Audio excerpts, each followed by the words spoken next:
Hello, kia ora, and welcome to the Creative Matters podcast, where we have inspiring conversations with artists from Aotearoa, New Zealand. I'm your host, Mandy Jakic.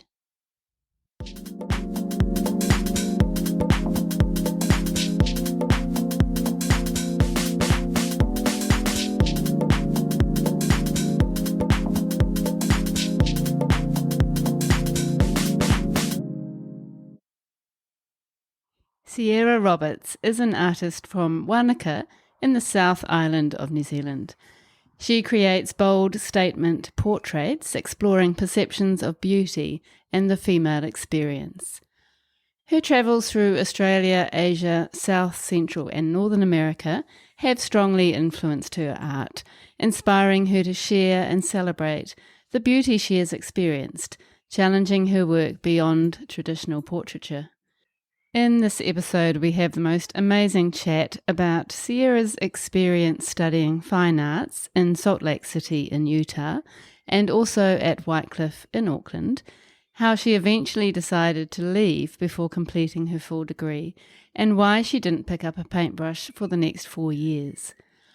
We discuss a pivotal moment in Mexico that triggered her creativity and passion for art, how she found her artistic groove again in 2018, and how she went on to become a full-time painter in 2019. Sierra shares her approach to marketing and social media and how, amazingly, 75% of her 2023 sales were through Instagram.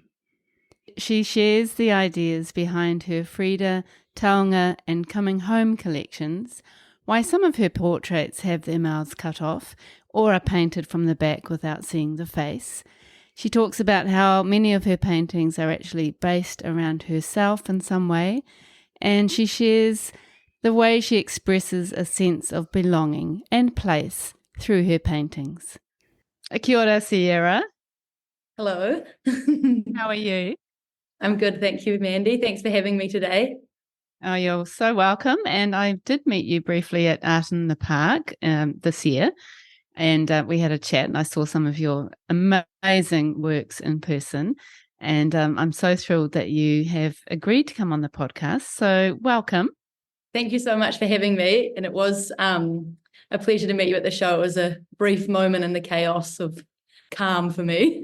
Yeah, I bet. It was pretty chaotic, wasn't it? Yeah. So I have been thoroughly enjoying researching your life and your beautiful artworks, and I'm very much looking forward to hearing how you got to this place. So I know you're a South Island girl and born and bred. Yes. So can you tell us a little bit about your childhood? When I was really little, we lived in Mount Cook. My dad is a helicopter pilot. He flew for search and rescue down there. So it was a fun, wild, free-range childhood. My parents are pretty awesome. They just let us kids, got 2 siblings, so they just let us run wild. And then when we got to school age, we moved to what was a big town for us, Hawea, which if you've ever been down to Wānaka or Hawea, it's very small, but for us it seemed massive. That was pretty much it. They just let us do whatever we want. Pretty much spent the whole time outdoors, playing in the dirt, a lot of clay cliffs, building things out of clay. And they just left us to it. So we were pretty lucky kids. And such a beautiful place to grow up down the South Island. Oh, so beautiful, Yeah, so beautiful. And you're still living in Wānaka, so you obviously are very much attached to that place. Yes, more attached than ever. Yeah. So were you actually creative as a child? Not any more than any other child. Just I think all kids are extremely creative with their thought process and everything, but I wouldn't have stood out. It was just classic childhood, building mud pies, playing make-believe with our friends, and we're lucky it's so safe down here. My parents would just let us run wild until it was dark with whoever, what other kids were floating around, so we were lucky. Yeah, that's so good. That's quite an old-fashioned childhood, but it's just the best. Yeah, it's so good. I hope that if I have kids that they'll be lucky enough to get that too. Yeah, it's the best way to grow up. And at high school, were you starting to discover your skills in visual arts? Yeah, I think I did discover the art room when I was probably 15 or 16. And it was awesome. I mean, I love the outdoors too, but in the winter here, it can get a little bit depressing. We get this like inversion layer of cloud for months at a time. You don't see the sun at all. And it can get you pretty down. So I was lucky to have the art room to channel some of that energy into something fun. But I Yeah. certainly wouldn't say that I showed much promise during school. Really? Not really, but I just really enjoyed it. And I think that's the main thing. If you like it, you'll keep doing it. And Mm. so I just practice drawing out of magazines or, just copy faces and stuff and draw all the time. And I think that like long winters help with that because you can only go outside for a few hours and then it's back to drawing or whatever it is so that you stay sane. Yeah, that's so great. And that was it something that you were really sort of starting to enjoy the actual drawing of faces at that point?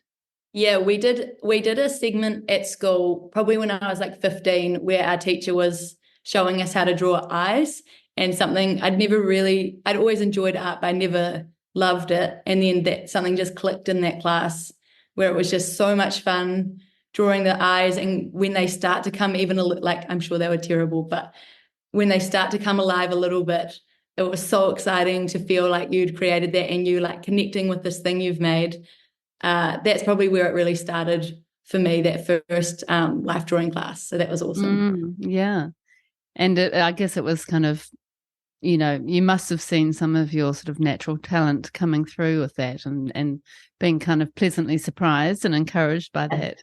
Pleasantly Yeah. surprised, I think, is the perfect word for Yeah. it. And from there, what were you thinking you wanted to do from after high school?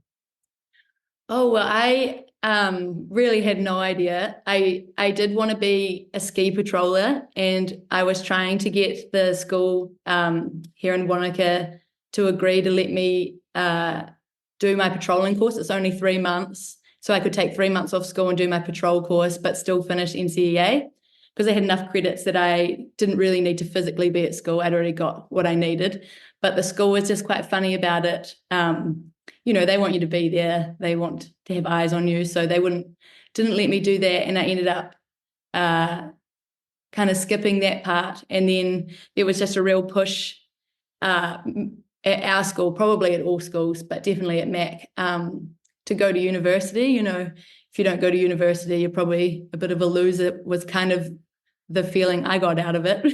Really? I'm sure that they wouldn't agree that that's how it was set. I'm sure it was set a Yeah. lot nicer than that. And what school was that? Sorry, Sierra? At Mount Aspiring, it's the only school here in Wānaka. Right. I think there might be another one now. I'm not sure.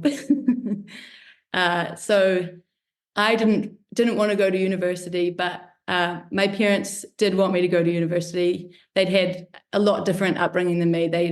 They had like both came from kind of harder upbringing, broken families, and they just want the best for their kids. So they thought that meant university because it wasn't an option for them. So they were extremely encouraging for me to go to uni. So I did decide to do a fine arts degree, and I went to Salt Lake City in Utah to go there for it because I love skiing so much that I thought I could still pursue the skiing aspect of it as Mm. well.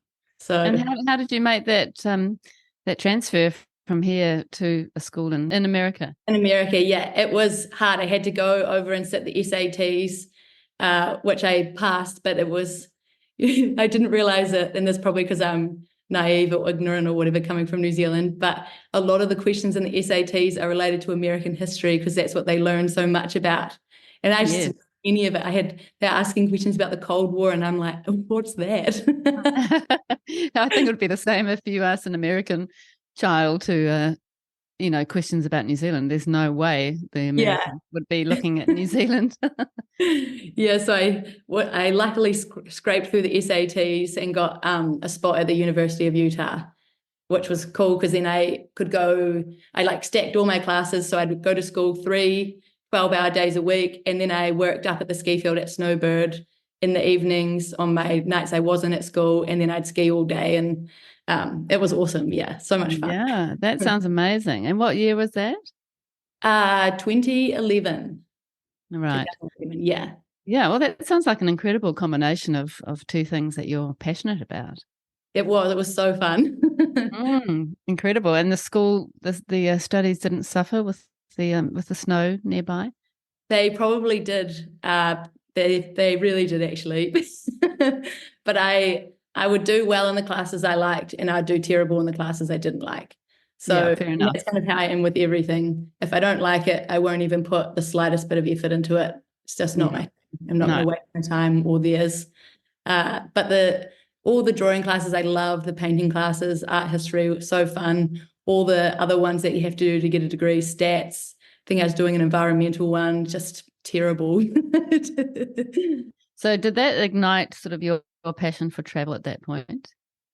I'd already was quite interested in it. My dad had quite a colourful past. He's spent a lot of time all over the world doing different things, and his stories when we were little, we just used to love them, very captivating. And I just wanted to do that too. It just sounded so amazing. And then he works in America. He works as a pilot 6 months of the year in the States, or in Antarctica, and then 6 months he'd be stay-at-home dad in New Zealand so that mum could have a break. She was probably sick of us by then. And then so I guess it's quite unconventional upbringing for the parents. Like mum and dad are still together, they made it work, but that's not very normal for a lot of people. But it made me realize how different your life can be if you want it to be. It doesn't have to be follow the regular structure. Yeah, totally. So, yeah. And you had that 1 year there. Then did you come back to New Zealand after that? Yes, I got quite homesick by the end of it. Even though it was so fun and I was living with a really nice couple in Salt Lake City, I just got homesick. I missed New Zealand. I would never lived in a big city before, and Salt Lake City is absolutely huge. It's also got a really religious undertone, which I struggled with a little bit. And I just used to being in a small town, not wearing shoes or wearing a singlet, and sometimes I'd get told off for wearing like inappropriate clothing because it's quite conservative there, and I'd have my arms showing and stuff. So I just kind of struggled a little bit. So I was just ready to go home, and I just wanted to, just like all probably 18-year-olds, I just wanted to go hang out with my friends. Yeah, fair enough. Yeah. And so you came back. Yeah, I came back, and because the American schooling is 6 months different to New Zealand, I got a 6-month gap before I went to Utah, where I worked at a ski field in Wānaka snow park, which is not open anymore. And then I worked there again when I came home, which was so much fun working at a ski field. And then I had to leave to start university at Whitecliff. But I did really I knew that I really wanted to paint, and I definitely wanted to do art. I loved it. So I was willing to do whatever it took to get there. And I thought that the only path to get there was to go to school, really. And that you obviously sort of discovered a bit of a love of painting in that 1 year at Salt Lake City. Yeah, the classes there were amazing. The way they taught art history was so engaging. And it was like you're in this huge lecture hall with these huge screens, and the professors were so passionate. You couldn't not be, I feel like even if you didn't care about art, you couldn't not be excited about how they were telling these exciting stories. And then because you're in your first year at art school, I don't know if it's the same in New Zealand, but they give you lots of different modules and sectors. So you try lots of different styles of art, lots of different types of painting and sculpture and lots of stuff. So I just figured out quickly that I loved painting, and I had a couple of great teachers there that really helped push that and show they pretty much just gave you the time to figure it out for yourself, which was awesome. That's so good. I knew when I went into Whitecliff already that I wanted to be a painter, and it was painting and nothing else. That's all I wanted. Okay. And had you found portraiture at that point?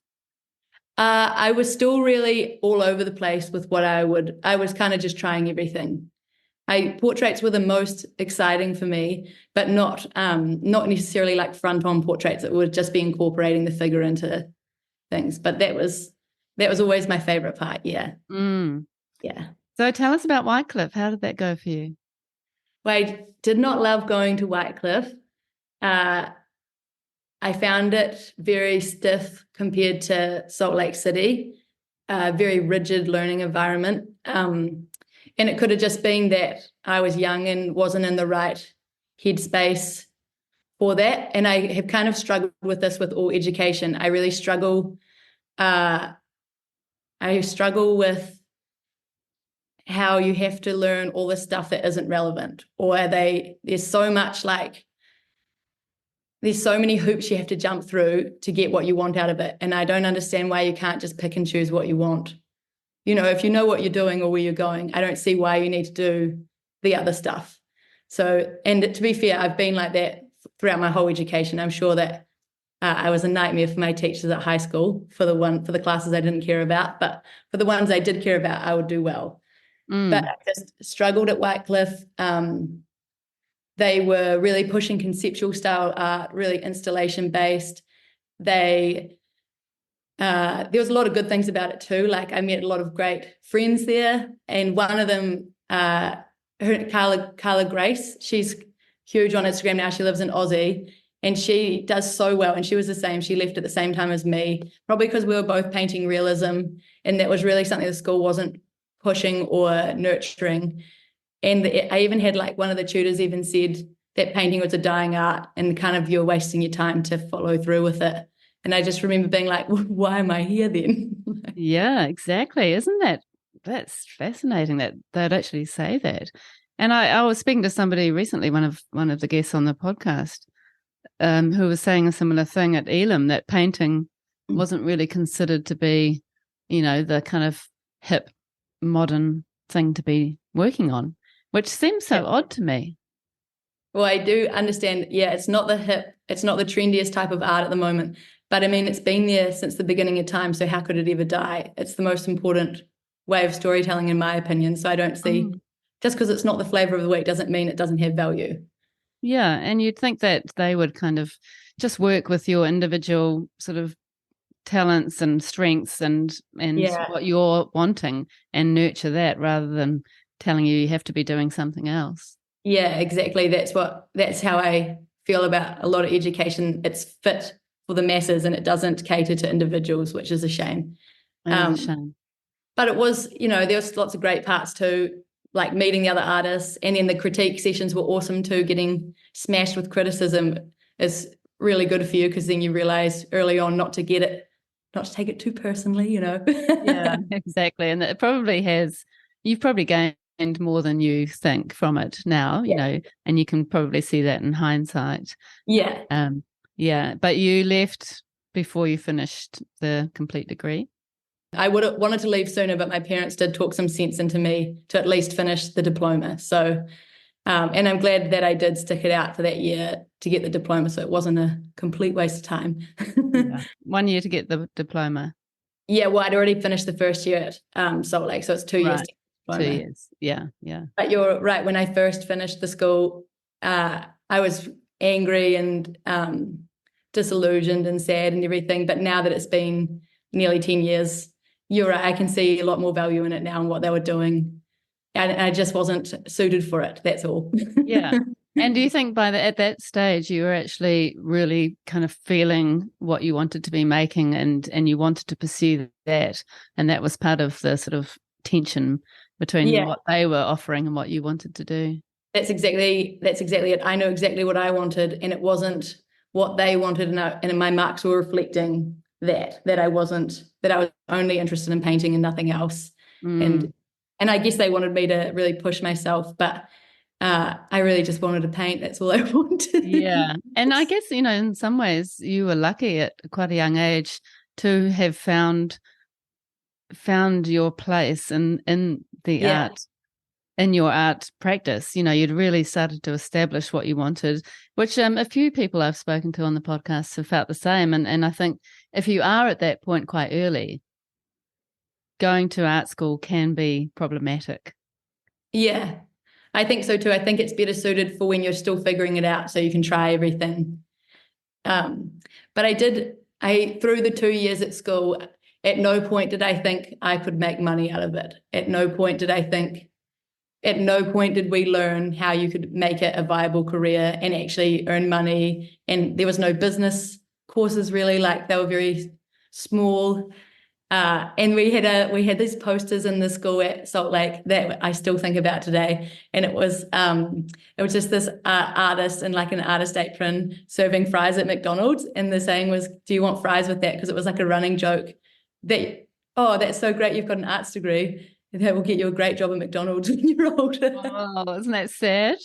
Yeah, it is, because now that I'm doing it, I'm like, oh, it's actually doesn't have to be that hard. It can be, it doesn't have to be as hard as everyone says it is. Yeah, you can make it happen with sort of dedication Yeah, you just got to put some work into it. and hard work. Yeah. So you came out of White Cliff when you were 22. Is that right? 22? I think so. Yeah. Yeah. And 21 or 22. and then sadly for the next 4 years you didn't paint at all. I went into a bit of a dry patch there. Yeah, and that was, I guess, a reaction to what you'd been through at school. Yeah, it wasn't fun anymore. And every time I was painting there, I was told that it was wrong for different reasons, or you just get smashed when it's like a group critique. And I just it wasn't fun. And that's the only reason I'd painted before, because I loved it. So if you don't love it, why would you do it? So I kind of just did the opposite. I went, moved to Australia, to Byron Bay. I had a girlfriend living there at the time. And so I just went over there and got a job and just started waitressing and had a great time for a year or so, and just saved up some money to go traveling. And that's kind of what I did for the next 4 or 5 years. Just worked, saved money, went traveling, and had heaps and heaps of fun. Yeah, which is great. And that also will be amazing for your art practice. And I can see the influence. You were visiting places like North America, South America, Central America, and you can see the influence in your art now, I'd say. Yeah, hopefully it's coming through. Yeah, it definitely is. It didn't feel like it. Art was the last thing from my mind at the time, but everything you do impacts who you are. So I'm sure it's in there somewhere. Yeah, totally. And how did you make that amazing move in 2018 to focus more on your art, and then eventually in 2019 to become a full-time artist? Well, I'd been traveling a lot. I'd spent a year in Asia, all through India and Nepal, and I got quite sick there, and it was like some hard times because I was traveling alone, and then ended up in hospital and had to get flown back to New Zealand, and then like save up money again and went to South America with my boyfriend at the time after that, and we hitchhiked a whole length of South America from the very southern tip, Ushuaia, to the very top in Colombia. And at the end of it, I was just exhausted, kind of. I was tired. I think I had just turned 25, and I was like, classic in your 20s, what am I doing? You get, and I mean, people have it at any age. I just hit a real patch of what am I doing with my life? I don't want to go back and make coffee. I'm sick of making people coffee. I don't want to waitress anymore. And as the trip in South America progressed, the feeling just came stronger and stronger. Like I can't go back and do this again. I don't want to save up money and go travel again. I need something. I need some purpose. I need something to happen. And then when we were in Colombia, we were in Medellin, and we just finished watching Narcos. I'm not sure if you've seen that, but it's all about the drug wars and Pablo Escobar. Mm-hmm. And Medellin's is like the main part where that took place. So the cities was ruined by drug wars, and there's like some amazing streets there now that are just covered in street art. That is how they've helped, since all that's passed. That's how they've helped bring the communities into feeling safe, and giving the kids activities and helping get them off the street was by providing a safe place for them to paint, providing the materials, and getting them passionate about it.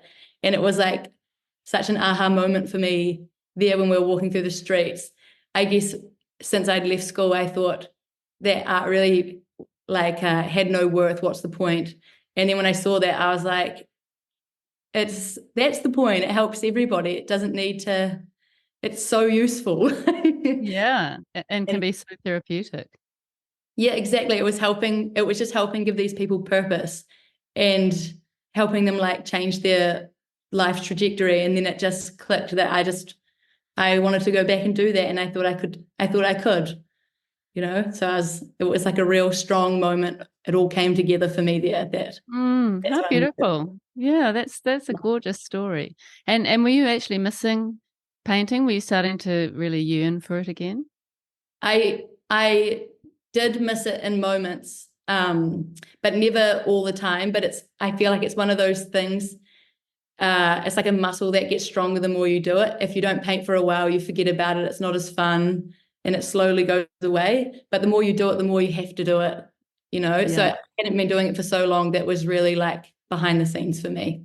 Mm, I missed it a little bit. I missed the quiet times doing it, but I didn't actually really miss it that much. yeah. So Yeah. you had to kind of rediscover it to get back into it and to feel that passion again. Yeah, that was hard.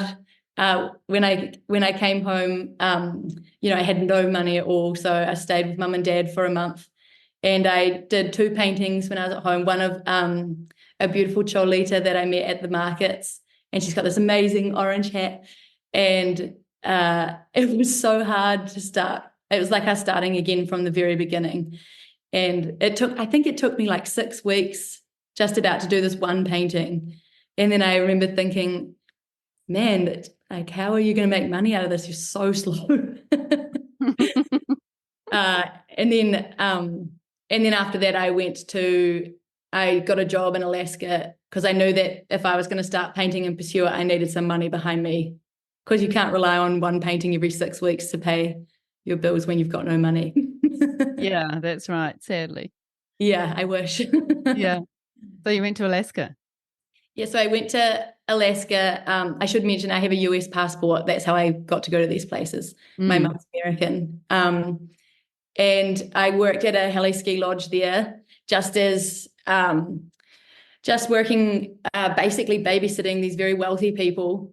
I would make them breakfast. I would clean up after them. I'd clean up their rooms while they went out skiing. I'd serve them dinner, serve them cocktails. I was just their girl, whatever they wanted. I was there to make it happen. And it was really long days, like 17 hours. And it was because you're just there for 3 or 4 months in a block. You work every single day. There's no days off. So it was the ultimate money making time for me, and there's nothing to spend money on. We're in the middle of nowhere. We're like 40-minute flight plane out from Anchorage, so we're so far away. And then we're also making American tips, which, coming from New Zealand and Australia, we don't really get. So that was a huge bonus for me. And Mm. at the end of that, I went home and my parents were so nice. They let me stay rent free with them for a year, to like give this a crack. And I had all my money saved up from Alaska, and I just went for it. I just treated it like a job. I would start work at 8, I'd finish work at 5. And it was just really a practice of, because, so many people say, I just paint when it feel like it, or the mood hits. Not for me. It's a job. I turn up, I put in the hours. Not everything I made was good. And then I'd sand it back and start again. What were you painting at that time, and what was your plan with what you were going to create, and how you were going to make this new career happen? Well, not really much of a plan, but I didn't know that I would be able to be a full-time artist, but I thought it was worth putting 2 years of trying into it to see how far I could get in that. And then I figured after that, if that doesn't work, you can go and become a nurse. It's a great skill. I'm kind of interested in it, so that could be fun. But I want to give it 2 really good years. You don't need to worry about the money because you've got your job in Alaska for 4 months, so you're making plenty there. And I was painting faces of people I'd met through my travels. So it started with all those amazing people I'd met in India and Nepal, and their stories were so interesting and their lives so different to mine. And like, I often thought a lot of them were much happier than us in the West because they've got it so much simpler. They just make some money, look after their family, and spend a lot of time with their family. So simple. They're not worried about status or anything, or at least in the communities I was in. And so when I came home, and I thought I'll just try to make 10 portraits and see if I can find somewhere to show them. So made 10 portraits, couldn't find anywhere to show them. But we have like a Wānaka Art Society. You probably have one up there too. And so I put 2 paintings into that. for their yearly show, and then they both sold, which was super encouraging. It was kind of really a push I needed at the time because I didn't really know if it was going to work or not. And it was the start of Instagram too, so I was starting to post pictures of the work I was doing on Instagram, and it was really the birth of Instagram. It was the first time I'd ever used social media, and it was back in its heyday when the algorithm wasn't evil like it is now. And it was to be in chronological order, so everyone had an equal chance for their work to be seen. Yeah. And I was really lucky. Not a lot, I've sold a few paintings just through Instagram, and when I was getting started, that was just so encouraging. Like, that was the real push I needed to keep me going. That's so fantastic. And that's often what you need, just to keep you going and keep that sort of momentum up. Exactly. And you'd taken photographs on your travels, and were you working off those photos for your portraits? Yes, I was for the most part. And then I started getting creative probably after a year. It wasn't as exciting, just the photograph work. So then I would start merging a couple different photos together, and then I started learning how to use Photoshop and making new faces. And like, I guess I got a little bit stronger with my own creative direction, that it didn't just need to be copy and paste. I wanted to say something about the work myself. So I was like learning how I could do that with a made up face or a made up identity and more of a color scheme and stuff like that. So I started getting a little bit stronger in that direction. That's really interesting. Yeah. So after those portraits and making those 10 works, where did you go from there? Back to Alaska. Oh, really? It's so Yeah. good to have that income source, isn't it? Oh, for me, it was, I wouldn't have been able to do it, work a job and then come home and paint. I had to, I'm all in or nothing. So I had to be fully dedicated to painting when I was home and working when I was away. It's just the only way I could make it viable for me. And you felt like you wanted to do it that way rather than being at home with a part-time job. You felt like you had to do that whole full-time. Because I kind of tried that in Australia a few times. I'd like try to do a little painting for a friend or something. You come home from work and you're tired, or it's your day off and you want to go surfing. Like, it's so easy just to push it back and not do it. So I just needed it to be, I guess I needed to make it really serious for myself, that this isn't like a joke. It's not a hobby. This could be your job. So put in some time. Yeah. And that's what I did. And in the second year when I came back after Alaska, I went to Mexico for a month with my brother, and we had a great time. And we went to Frida house, and that was extremely inspiring. So I came home and started up my first, what I'd probably call creative collection of work, where it was completely my idea. It wasn't copied off a photograph. I was designing all of the works, and I started this collection called the Frida Collection. And it started to do okay. It started to do good enough that I could just about live off painting, which was huge, because I didn't need much. I just needed enough to live off it. That's all I wanted. How incredible. Yeah. And with with this collection, and it's just such a beautiful collection, you capture mostly women, and quite a lot of them are elderly, which is amazing. And then they feel connected to Frida Kahlo with the hair adornments and the flowers and that kind of thing. So tell us about what you're communicating through that collection. Well, it started off naively just imagining what Frida would have been like if she'd made it to an older age. You know, she died quite early on and she never made it. And then I guess I kind of got thinking how lucky anybody is to make it to old age, you know. And then particularly here, everybody's so focused on beauty and youth. You know, it's all the rage to be young and put Botox in your face so that you look tight forever. And I just thought that's like each to their own. But the greatest privilege is to be old and have grandkids and watch them grow up. You're so lucky if you get to do that. It's so silly that we place so much emphasis on youth when it's really old age that we should be so excited about. And then And also elderly people or people of that older generation, we should be embracing because they are so experienced and knowledgeable and wise and, have so much interesting sort of perspectives on yeah. life. And then when you're young and you go through something hard, it's so shocking, but it didn't need to be. If you had asked the questions or like been there to hear the story, you'd realize that it's not unique, a heartbreak or anything like that, or a friendship breaking up or anything like that. These people have been through it all before. It's all happened before you. And like, it's just, we don't really ask the questions that much. I love that. And were those ideas with you before you started painting those women, or did that kind of evolve as you worked? That definitely evolved as I worked. When it started, it was really just focused on Frida and like creating an aging Frida and how interesting that would have been. And then it changed. I guess the more I painted, the more I spent time with these faces, the more they kind of talked to me and I got to know them. And then I did realize like the stories within them are so interesting and we don't know any of them. We don't ask them. I guess we're too scared to ask them really. And then I got focused on particularly, I thought I should stay in my own lane because I'm a woman. And I was particularly focused on like the female experience.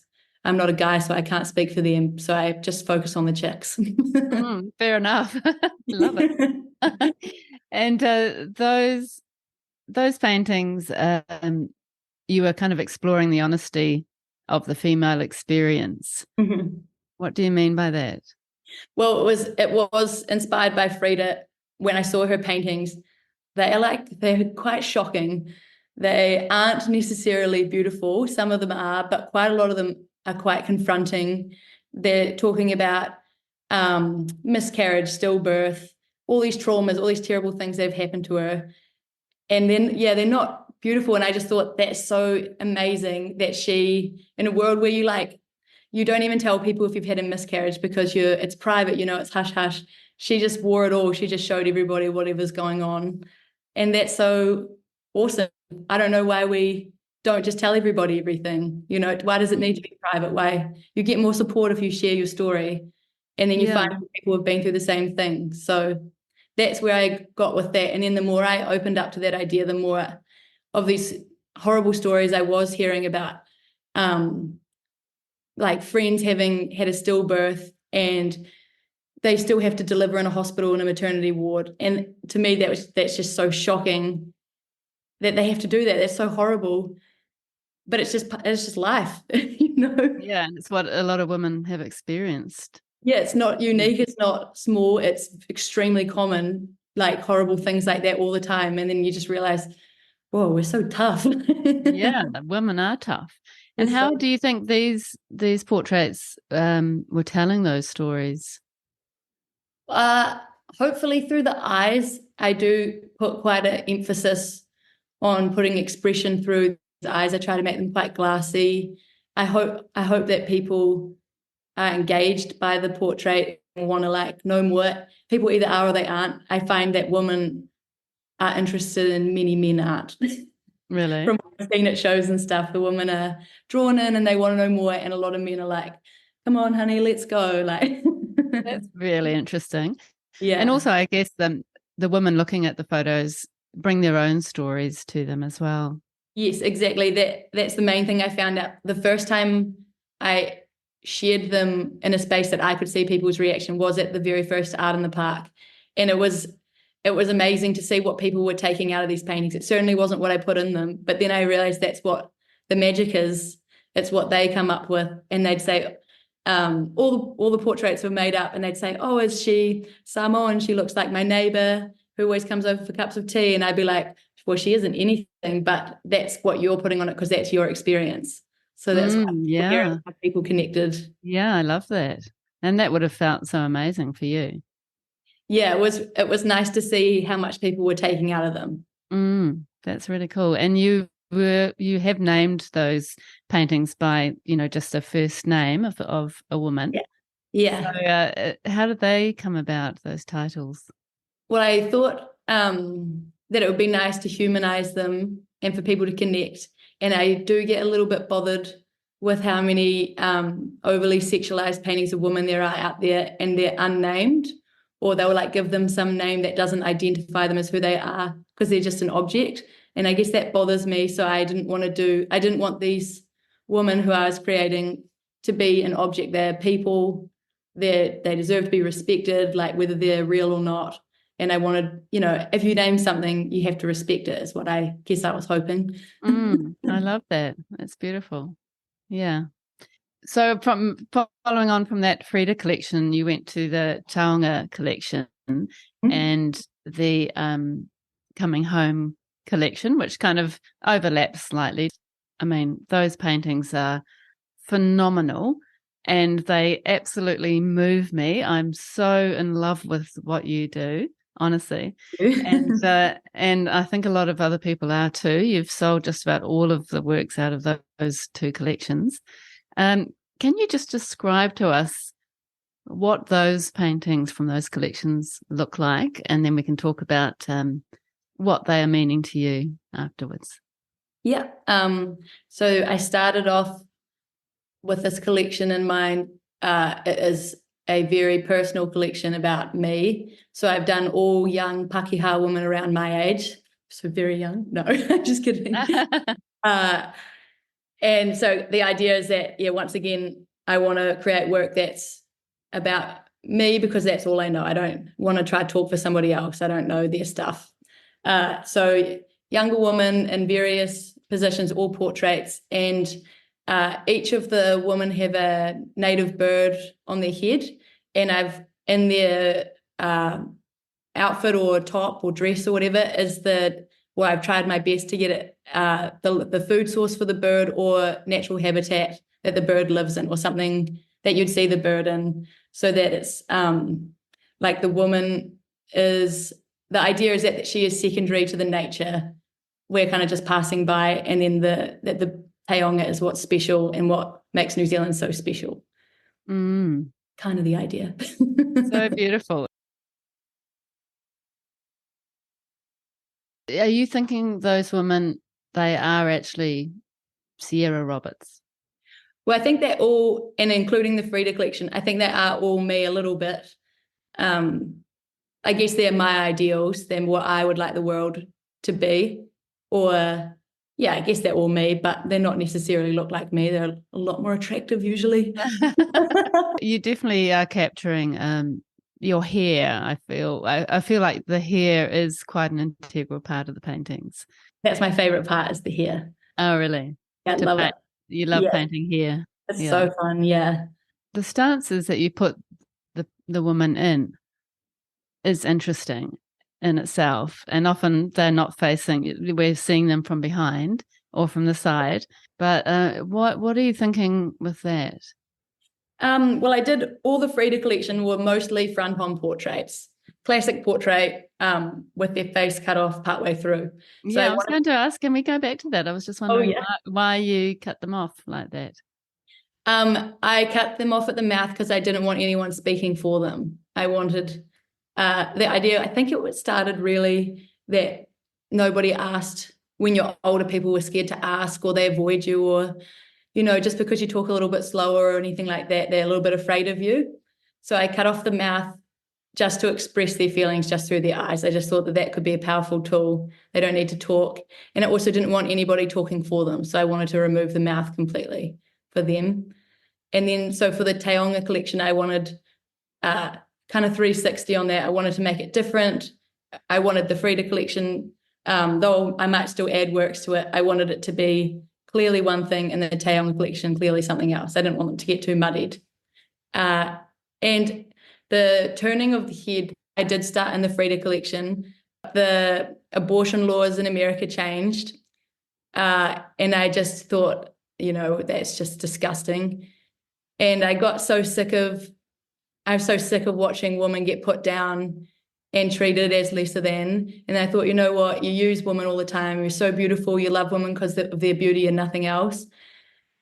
You don't get it anymore. So I flipped them around so you don't see their face. We're sick of that. We don't want you just using us. It's kind of why I flipped it around. Wow. And then I kind of continued to play on that in the Taonga collection. I think it's quite powerful having just someone's back to you, you can still get quite a lot of expression out of that. And it kind of is like, you don't need to know everything about the woman until you treat us equally. We're sick of that, you know? That's kind of the idea. That might be a little bit too much for what people want, but that's where my head and heart was at when I started doing that. And I still do some portraits front on, but for the most part, they've had enough. It's almost like your tribe really sort of making a statement. Yeah, and I didn't want it to be all about that because it's such a heavy, dark statement. I don't want it to be too focused on that, but that's the truth. Like, had enough. And how and why have you incorporated native birds? Well, the native birds was thanks to the wonderful COVID outbreak that we had, where we got to spend so much time at home.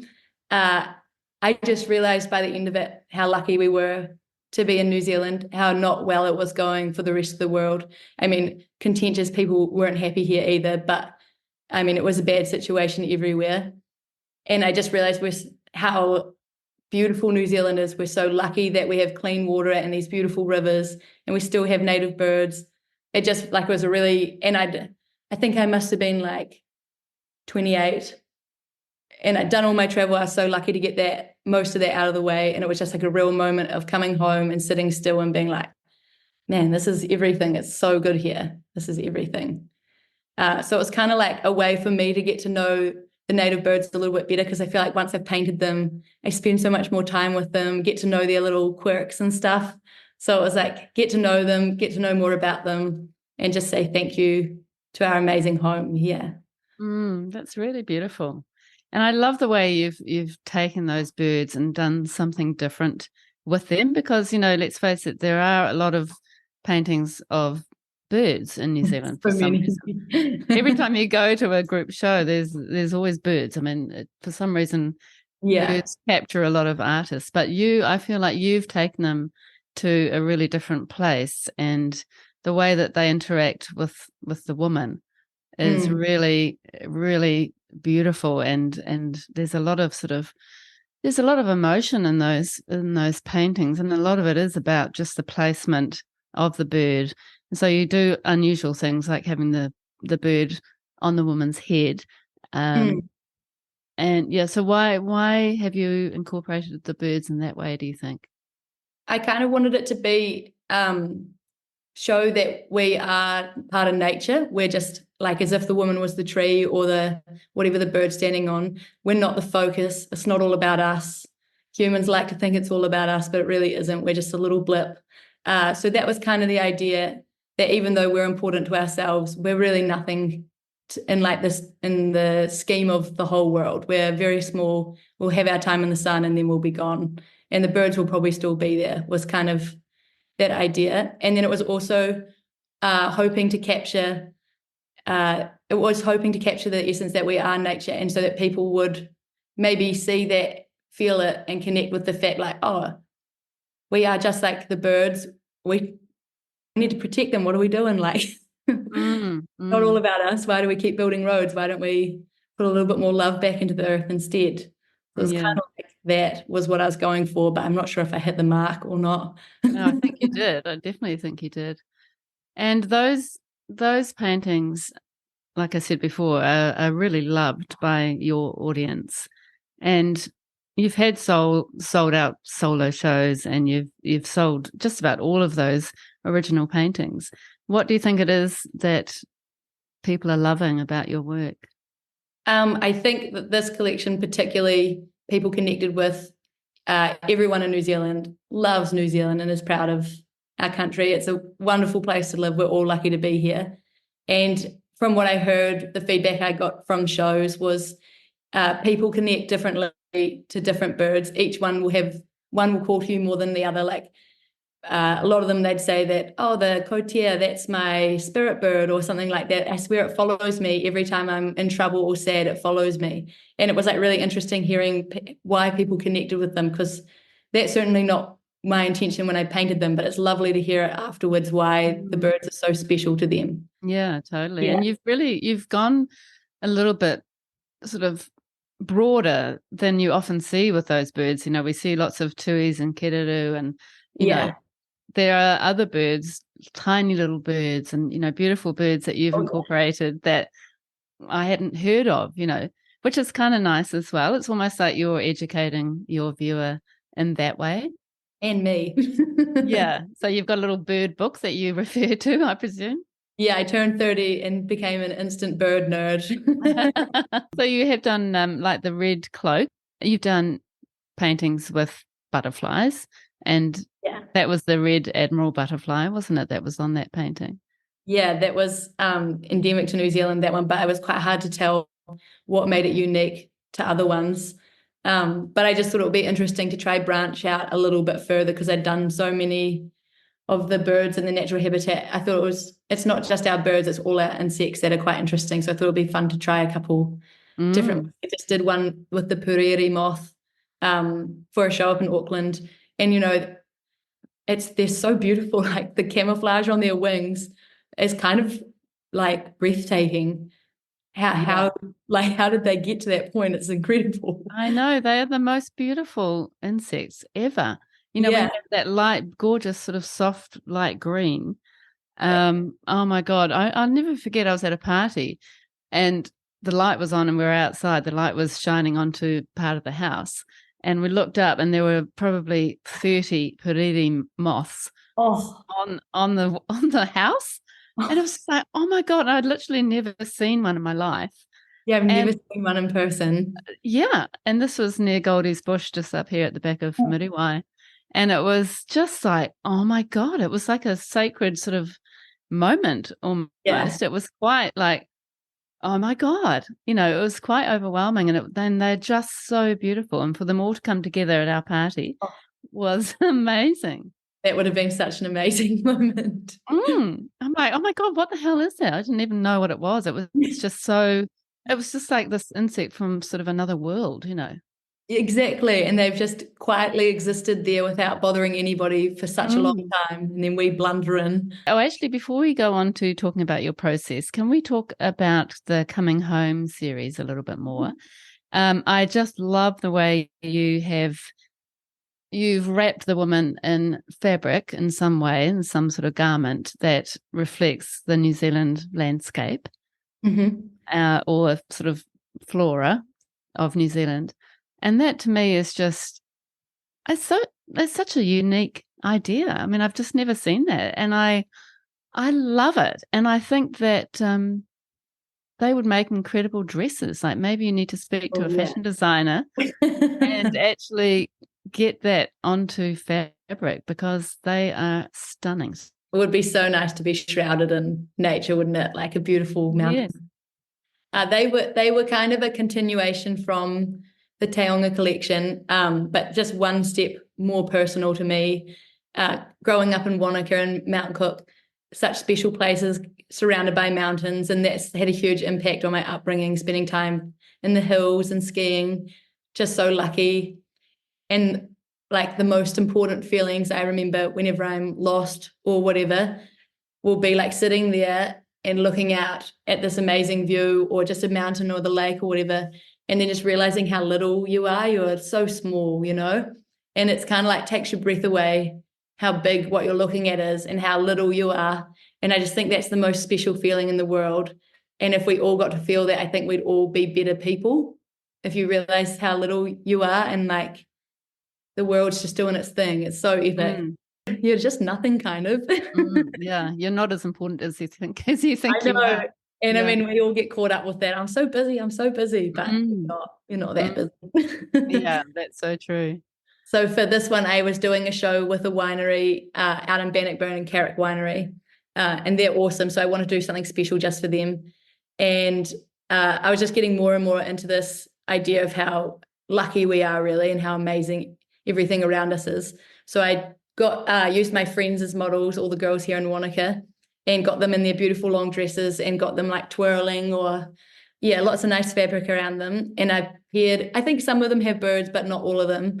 But I pretty much just put a landscape within their dress and it'll be the local peaks. And I used collaborated with local photographers to borrow their images for the mountains. So I couldn't have done it without them because they're the ones out there getting the amazing shots at sunset and sunrise. So I was trying to make it trying to make the portrait feel empty so that it's kind of that lonely moment where the whole world, it's like that moment of sublime where like the whole world's so big is what I was trying to capture, with the figure being small, and then within them is so much as the landscape. Yeah, I love that. That is so great. Yeah.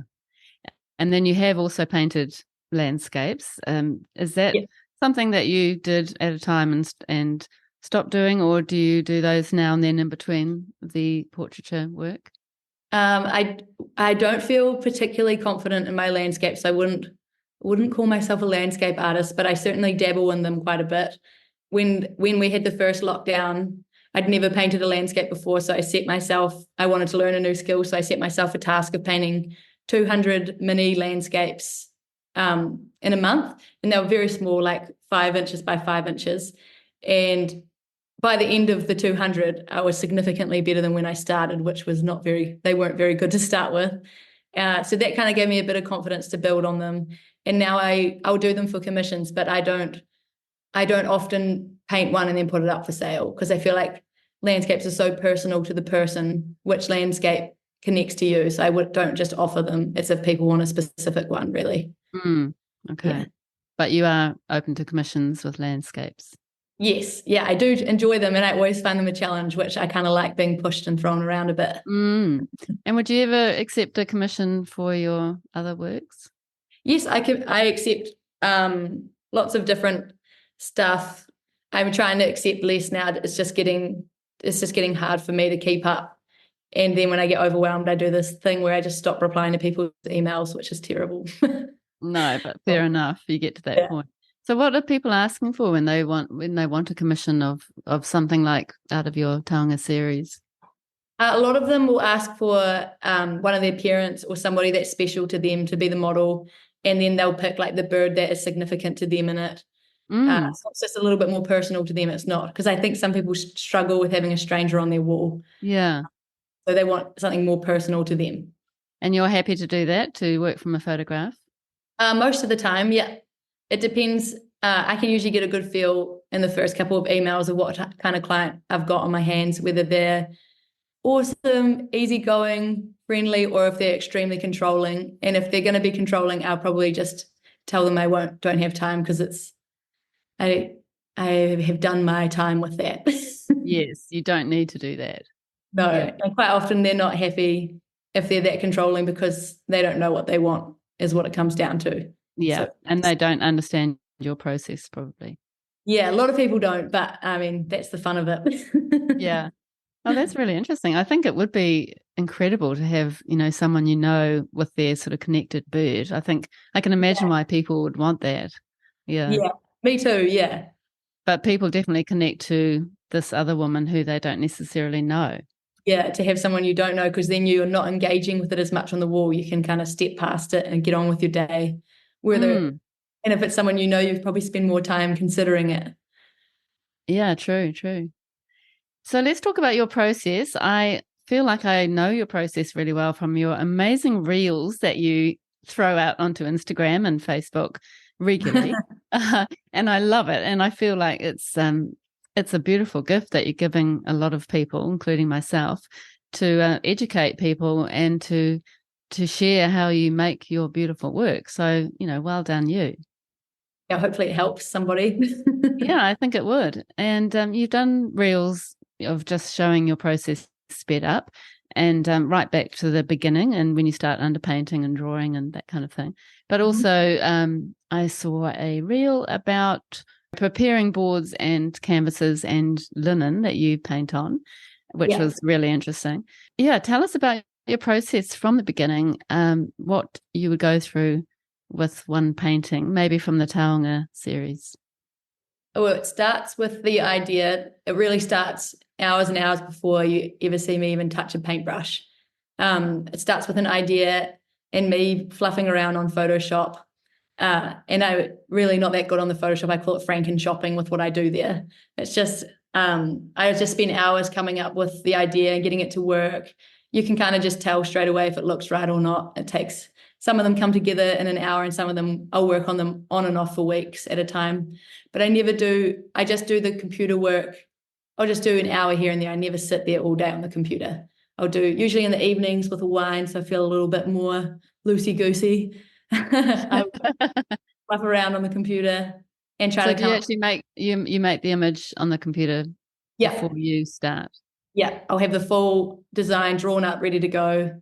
But it can take quite a while to get to that point because you've got to source the images and everything.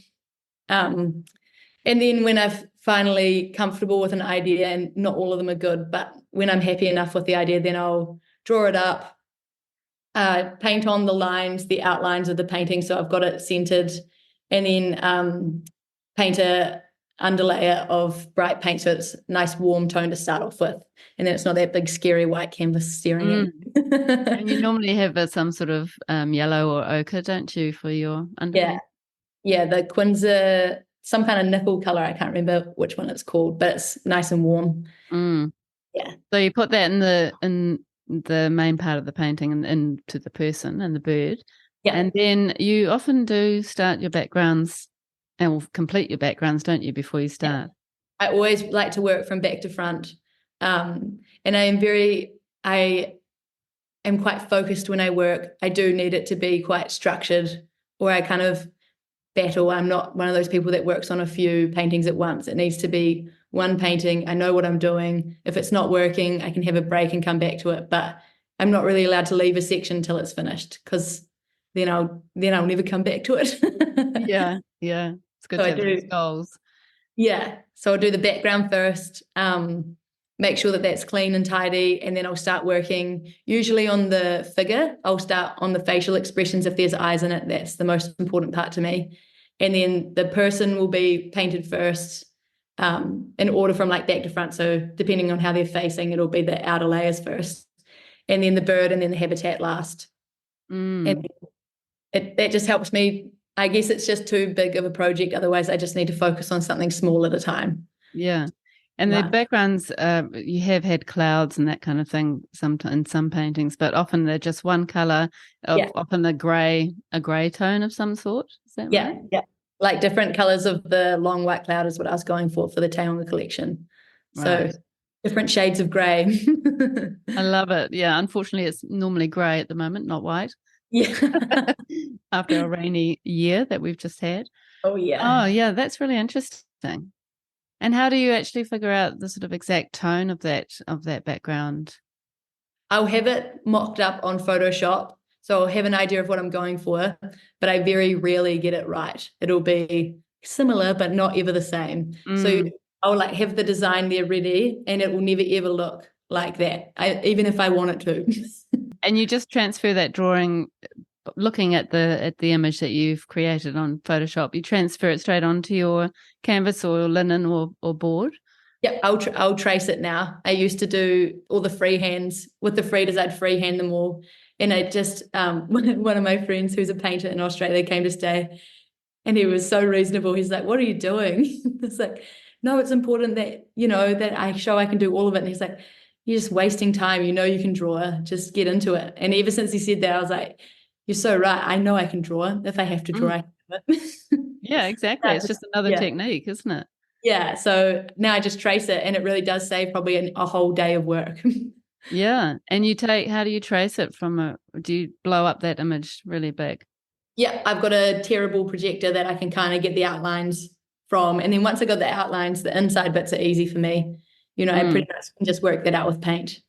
Yeah, just to get those proportions right, because that can be tricky. Yeah, that's the bit I really struggle with, is getting it right in the center if I freehand it. So at least this way it's dead on in the center. That's great. It's funny, isn't it? A lot of artists feel like that they're like, oh, I should just persevere and draw it myself. And yeah, I did it for years. It's just like one of those funny things where you're just trying to prove something, and it's only to yourself, so I don't know what you're doing. Yeah, exactly. No one else cares. Yeah, exactly. And you use acrylics, which is it's kind of surprising. I actually thought initially that they were oils. What do you like about acrylic? I get that a lot. Most people think they're oils. And then there's such a stigma around acrylics too. People think they're lesser than, but they are not. They're great. They're professional grade ones are just as good as oils. And I like them because they dry instantly and I'm very messy. So that saves me a lot of paint all over my clothes, even though I still end up like that at times. And also just down here in Wānaka, just takes forever to dry. I just don't have the patience for this. I don't want to pluck the hairs out of my painting as it takes months to dry. You know, acrylics work for me, so they're great. I'm sure I'll have a play with oils from time to time, but at the moment I'm impatient and I've got nowhere to store the work, so acrylic is my go-to. Yeah, and if you are a person, like you said, who likes to work on one painting at a time, that would be very hard with oils. Yeah, exactly. And then I'd have to work on a few. And I'm sure one day I might do that, but for now, this is what works for me. Yeah. It's funny, isn't it, that stigma with acrylic? I think it is changing. We've talked about it before in another episode. I think it is changing, but for some reason, there is this thing that maybe it is lesser than. Yeah, I think it's just the old thinking, like oil always was superior to acrylic, but with the technology now, acrylic's right up there. And you have sold, as I said, so many of those original paintings, but you are also producing prints of them, and they come out so beautifully, don't they? Oh, yeah, I have an awesome photo gallery down in Dunedin that does all the hard lifting there for me, and they do an awesome job. I do the prints so that for people that can't afford an original, like I understand I can't afford an original either. Maybe one day. But it's so that people who still want something can still kind of get in the game. They're limited edition, so they're still worth something if you hold on to them for long enough. And then I want to give back because, you know, I don't really give back in that many other ways yet. I hope one day I will start doing lessons or mentoring or something. But at the moment, I don't really feel like I have any time. I feel like I'm so busy trying to get my head above water that I don't have the time to offer that to other people. So at least being able to give back to like a wild bird trust, it suits the theme. I love the birds. I love Glenorchy and going running there, running the root burn. So it's like a nice thing to think when I'm in there going for a run and I see a little rock wren or something. I'm like, oh, hopefully some of the money has helped you a little bit. I hope that you're doing better. It's so lovely. It's such a beautiful way to give back. Yeah, it's small, but I mean, every little bit helps, right? And you're still sort of just bedding in your practice and building your career, and you know you've got plenty of time to do more of that as you get older. I've got a long way to go, so don't want to rush into anything yet. No, and there's no need to, you know. And you're bringing a lot of joy to people through your art anyway, which is valuable, you know. Oh, that's good. Yeah, I hope so. And I saw one of your reels about when you were organising your prints and signing them, and you seem to have a little gadget. Yes, tell us about that. I only just got it this year, so all the older prints that anyone's ever purchased won't have one. But my friend Carla, who lives in Australia, and she does very well through her work, she was telling me that it's a really nice addition to have to your prints, so that if you're like you number it, you sign it, you write the name of the painting on the print. But if for some reason they frame it without that showing, or that ever rubs off, or whatever happens to your print, it's still embossed. So it will be like a really nice way to tell that it's a genuine, authentic print that came from the artist, not like a reproduction made in China that somebody iPhone took a picture of your painting, which you see all the time. Yes, sadly. Yeah. So hopefully that's a brilliant idea. I love that. And that is it your signature or some sort of logo that's just sort of embedded into the print? Yeah, it's really simple. It just says SRA, Sierra Roberts Art. So it's not even a proper signature. It's just simple, and you really can't see it on the print. You can only feel it when you touch the back of the print. So it's invisible, and it's just a nice way of people knowing it's genuine. It's not a fake. Yeah, I love that. And I love, especially for a limited edition, it just feels almost like it's something extra special that you've got an embossed version. So let's just move on to your galleries. You do have, you are represented by 6 galleries around New Zealand. And I thought it was quite interesting that you're represented by 3 galleries in Wānaka. Mm-hmm. How do you manage that, and how can you show your work in more than one gallery in one small town? Well, Wānaka only one of them is a proper gallery, Gallery 33. Bow and Ivy is an interior design store, and Thief and Kia is my mum's store, so she can do whatever she wants. Oh, okay, right. Oh, that explains it. Yeah, but That's good. I have an agreement with Gallery 33 and Bow and Ivy that they get separate lines of work so that they're not getting the same thing, and they're on the same street too. So it's important that they're getting unique products. So Bow and Ivy gets the Frida collection, which suits their interior and homewares, and the girls there are so lovely, and they do a great job of sharing the story. And most of the people shopping in Bow and Ivy are women, so it kind of suits them anyway. And then I only just started with Gallery 33. I just had my first show with them last week. So that's all new, and they get the new Taonga collection. That's what they connect with, and they don't really want portraits. They find them that doesn't really work in their gallery, so they're all getting like the back turn portrait suits them better. So we've gone into it with an agreement that's clear, honest, with separate lines of work, so that no one gets. Yeah, that's so good. That's really smart. And you also have a gallery in Queenstown, Nelson, and you're with Flagstaff Gallery in Devonport. Yeah, they're great.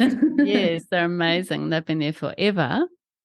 And Carrie, who runs it, she's just so that's important to me. So you've got a nice kind of spread across New Zealand. Yeah, I hope. I don't really put too much work in the galleries. I really only give them a piece at a time. And it's just, I just hope that people see it. Quite often they'll see a work and it won't do much. You have to see it a few times before it percolates and gets somewhere. So I just hope that there's a little bit of work sprinkled everywhere that people will eventually start to connect with it. You know, that's the hope. Yeah, definitely. And you also are showing your work through various art awards that you become finalists in and that kind of thing, which is another great way to show work. And then through Instagram and Facebook, which you're fairly prolific on, you do really well with your social media. It's a lot of work. Yeah, it is a lot of work. And how do you find selling through that? Is that a good place for you to be actually selling your work? Yeah, I actually just did the tally with my partner the other day, and I sell 75% of my work through my own Instagram. So it's an awesome tool if you know how to use it, and if you remember that it works for you and you don't work for it. It's just easy to get carried away or to get depressed or down. You just got to remember it's a free tool. You don't have to use it, and it can be awesome if you use it right. Yeah. So what are you doing right? Oh, God only knows. The reels are quite powerful, aren't they? Yeah, the reels people seem to connect to. I mean, it's been a hard year for everybody on the algorithms changing, people getting less views and connection than ever before. I mean, it's not unique, just everyone seems to think they're shadow banned, but they're not. It's just the way that the thing's going. They just want to make money out of you. So I guess the reels help. I don't ever really know how people, what they've seen, but I try to keep sharing enough that there's something always popping up. And it does seem to work that way. I've had people who've purchased prints off me say like, oh, I've been thinking about this for ages, but your last reel is what really pushed me over the edge. And I'm like, oh, that's good. It's not time wasted for me. Yeah, that's so true. That is amazing. It really is, because it's quite a lot of trust for someone to buy a painting without seeing it. It takes quite a strong level of trust there. I mean, I would find it hard to do, but I guess the people who have been watching for a while and maybe they've seen one in one of these galleries, so they know the quality or what it will look like in person. So I guess that's how it works.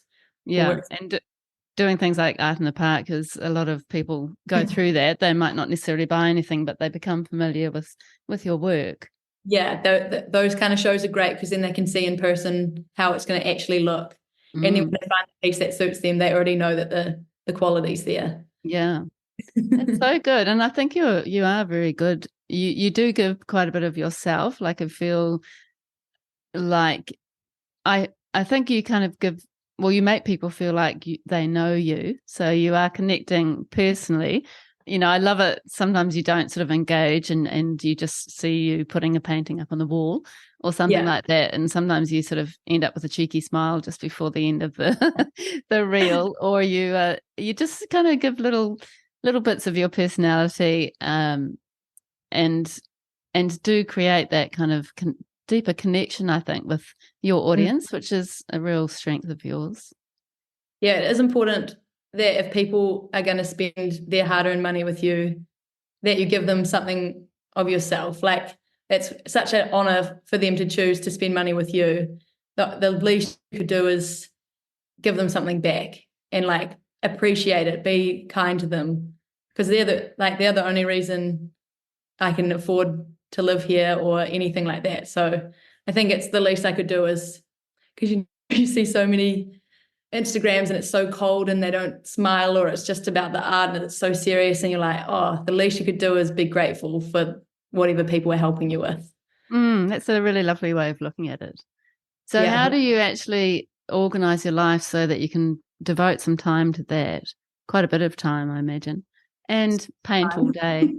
So yeah, how do you manage your day, and what does an average week look like for you? It's an ever-changing process, but I'm trying to get it better. I usually go to work at like 7:30, and I'll paint till 10:30, 11, have breakfast, stop for half an hour and fluff around, and then paint right on through the day, usually just until my partner finishes work, which is usually 5 or 5:30. So that would be my big stint in the studio. And then there are days where I won't get into the studio if I've got a lot of print orders where I need to catch up on that. That can take all day. But I'm trying to compartmentalize the prints, because otherwise it just runs into everything. So I'm trying to just do that one day a week now, catch up on all the orders, do it at once while I'm in my print room. And then social media time, I used to do it in the evenings when I was on the couch, but it's becoming too hard to do that. It really is. I realized that it actually is just work. It's not fun. I shouldn't be on the couch doing it, cutting into my time with my partner. That's part of my job. So I need to build that into my day more. So now on my lunch break, I'll lie on the ground with my legs up in the air against the wall, so that I just find that really relaxing. And then I'll try to build a reel or figure out what I'm doing. And I went through a stage earlier this year where I do a post every single day. And it was good then, I had the energy, but now I don't. So now it's more like 3 a week is kind of all I can manage. That's you're so devoted and so dedicated. Have you ever thought about, now that you're getting more successful and becoming more known and you're selling your paintings, have you ever thought about bringing people in to do some of that work for you? I certainly have, particularly prints. I would love one day someone to come and help me. It's not really my specialty. I'm not very good at packaging. I certainly don't enjoy packaging. But I will say it does feel really special that when I'm packaging, it's quite a special feeling that someone's trusted me, that they liked something enough that. So I guess even though I don't always enjoy it, I'm really like, thank you. That's so nice that you trusted me enough to buy something from me. That's really nice. Yeah.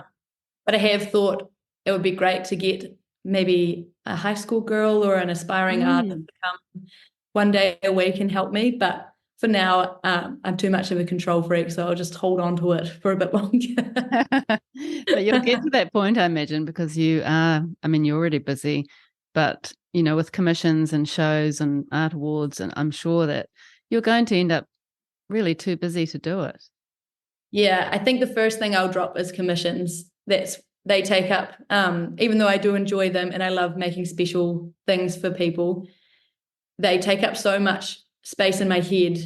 It's like prints don't take up any space in my head, whereas somebody who wants a picture of the lake, but they want it from this angle and they want the sky to be doing this and they want these flowers put over here.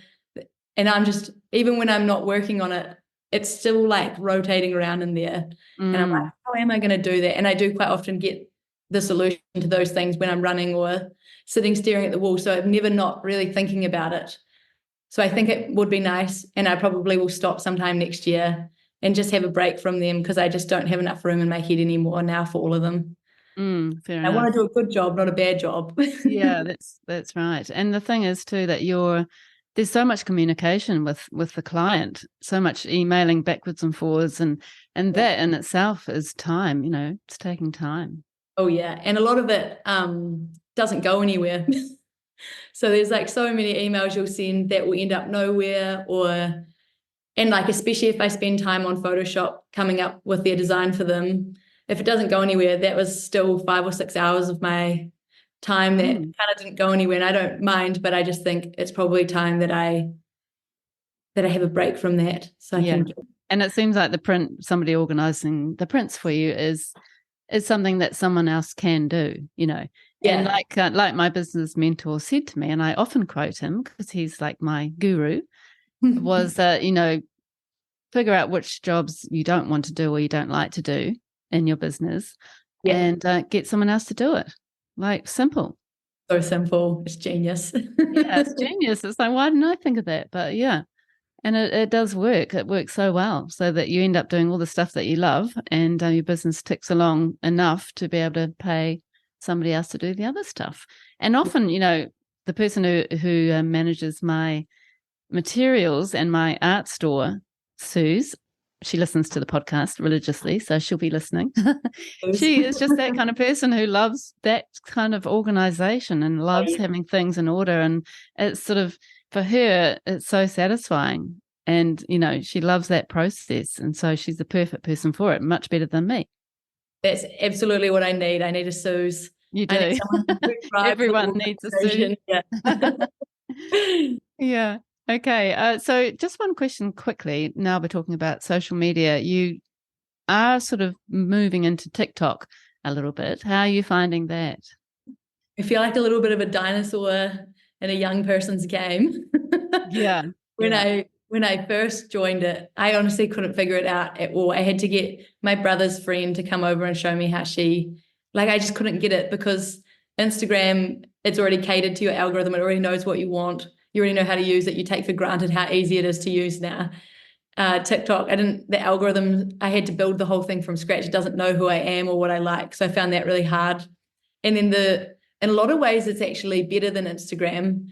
It saves your hashtags, which I find the most soul destroying and hardest part of any post. So it's awesome that you don't have to write them out yourself, because it's just. Yeah, that's good. And so what I've been doing is I make my reels on a video app, separate to Instagram and TikTok, so then I can just share them to both without having to remake the video, and that's saving a lot of time. Yeah. And with TikTok, it took a little while, but I'm starting to get a few more followers and figure it out now. But the videos are shorter, they have better music, and much higher engagement than Instagram. I think I only had 1,000 followers on TikTok, and I'd still be getting at least 5,000 views, whereas on Instagram I have 11,000 followers, and I'm lucky to get 1,000 views. I just don't really get how it works. With TikTok, you've got a lot higher chance of getting your videos seen. And do you think your audience is on TikTok? Well, I didn't think so. I thought I was for the first. I started doing it earlier this year, and I've got a bit of following now, and I thought it was really just young people. But I've gotten 2 commissions through TikTok, so it really is amazing. You really don't ever know how people find your work. It really is amazing. Or quite often it'll be people that have seen my stuff in galleries, and then later a video will pop up, and they'll be like, "Oh, I saw that," and it's kind of amazing. You want them to see it lots of different places so that if they like it, they connect. Yeah. Yeah. And the more platforms, the better, I guess. Yeah. I think TikTok audience would probably be more interested in prints or process. But once again, I got 2 commissions out of it. So can't be a waste of time. That's really interesting. That's good to know. So I think we're on to our question time. Mm-hmm. Is there anything else you want to say before we go there? No, I think I'm ready. I've got really fun notes so that I don't forget all my points. Good. So what would you say to your younger artistic self? Okay. That one's really easy. I would just say to keep going, and that you get out what you put in. And I say that to everybody who ever asks for advice.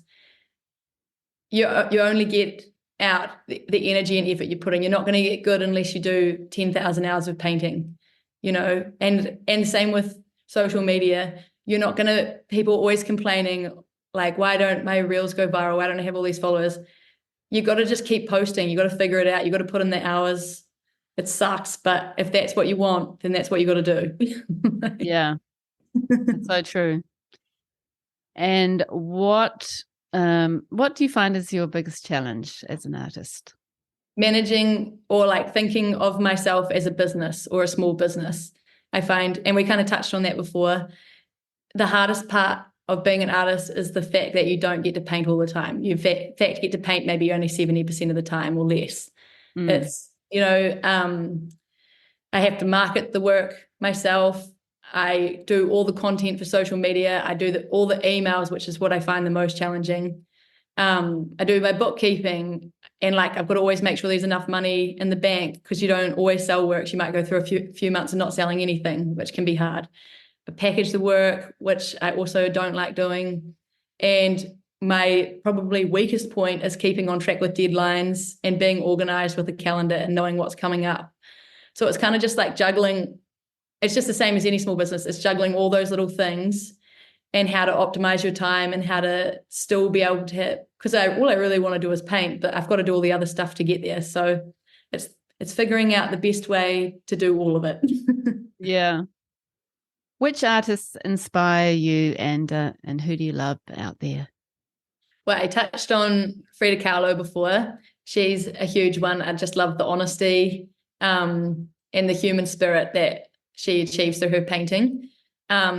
I love CJ Hendry, the hyperrealist color pencil drawer, and I just love her more than her work. I love the way she runs her business. She's just got big ideas, big exhibitions, big execution, and I love how she approaches everything. She's just a battler like the rest of us trying to get through it all. And I love it. I love Van Gogh. I love his color theory. I didn't really appreciate his work until I read the biography about him, The Life. But there was a chapter on that about color theory, and it just changed everything for me. I mean, until then, I'd never really considered color theory or what it can do to your brain or how people receive the work and stuff. And just reading that chapter just really changed my approach to painting and color mixing. So that was a huge moment for me. And I love Goldie, obviously, because he's the man. Yeah, every time I go to see his works at like Auckland Museum or anything, it doesn't get better than that. They're so real. They're still painterly. He's got the perfect mix of painterly and realism without overcomplicating it. It's just gorgeous. Love Rita Angus, love portraits. I love how she expresses herself. And I love Henri Matisse. I love his color. And one of his favorite things I heard him say, or his favorite quotes was, and then color became like sticks of dynamite. And I always think that sometimes when I'm in a particularly good patch of painting, I'm like, it is like dynamite. It's like an explosion. It's so exciting. It's so powerful. Yeah, and it moves people so much, doesn't it, color? It really does, yeah. I've got so many native birds hopping around outside my studio. Waka waka, kiruru, tui. It's like they're coming to listen to your conversation. Oh, that's so nice. Yeah. Have you finished your list? Is that fun? That's me. Yeah, that's them. Yeah. Good list. There's many more, but that's the gist of them. Yeah. Why do you make the kind of work that you make? Oh, I find that one the most challenging question. And it's just something in me, I'd say, same as probably all artists. It's just who I am. It's in there. It has to come out. And it would come out in other ways somehow. I just love painting, and it's the only time I really truly feel like myself is when I'm in there. It's just like I'm really me. And I just want to keep painting. I hope I can keep painting. I hope I'm lucky enough to keep at this and see where it goes and how far I can take it. It's just, I can't think of a more beautiful thing to do than paint for your whole life. It's so awesome. That's really beautiful. And just another little sneaky question. Can you see yourself changing your paintings, or what can you see with your paintings in the future? Do you feel like you could be going in different directions, or, where do you see yourself heading? I definitely won't stay in the same lane forever. That's for sure. All my work, you can clearly see it's mine, no matter, like the Frida collection, I think still you can tell that's mine. The Taonga, it's still mine. I think you can see it even though they're quite different collections. I don't really ever want to get stuck I feel sorry for the artist that gets stuck having to paint the same thing for a gallery. I think that sounds like a nightmare. So I don't ever want to do that. But as for seeing where it goes, I have no idea. Even for the next collection, I have no idea what comes next. It really changes as I'm painting. Then it will inform the next idea or the next thing I want to try. I've got to be in there making for the idea to come. So I don't know where, but somewhere. That's so great. And it's so exciting. And honestly, Sierra, I feel like I'm sort of very special to be speaking with you because I really feel like you're going to become one of those New Zealand artists who everybody knows internationally and within New Zealand. And you just have something very special. Your work has something unique and incredible. And you have something very special. You're just you have such a beautiful, positive, authentic way about you. And it's just been so lovely to meet you. And I have so much respect for what you've achieved and for your hard work and, the way that you work. And I'm sure our listeners will feel the same. Thank you very, very much for being on the podcast and for sharing your practice. And I'm really excited to see where you take this. Oh, thank you so much, Mandy. And I said before the podcast started, but this is, I'm so grateful for the service you offer to artists with this podcast.